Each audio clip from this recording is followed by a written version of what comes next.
आदाब नाजरीन, Z news में आपका खैर मकदम है। डिप्टी कमिश्नर पूंछ इंद्रजीत ने आज जिला चखड़ी बन के पहाड़ी और दूर दराज इलाकों का दौरा किया ताकि अवामी मसाइल और खदशात का जायजा लेने के अलावा उनके उन नाकाबिल रसाई हिस्सों में तरक्याती कामों का जायजा लिया जा सके।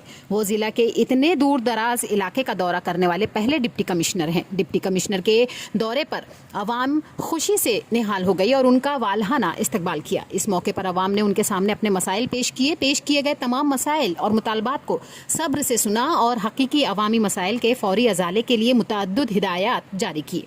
उन्होंने कहा कि AEE जल शक्ति महकमा से भी कहा कि वो जल्द अज जल्द पानी की फराहमी को यकीनी बनाए। उन्होंने मुताल्लिका ZEO को तालीमी इदारों में स्टाफ की कमी को पूरा करने की हिदायत की। आगे देखिए हमारे नुमाइंदा जहांगीर अहमद की ये रिपोर्ट।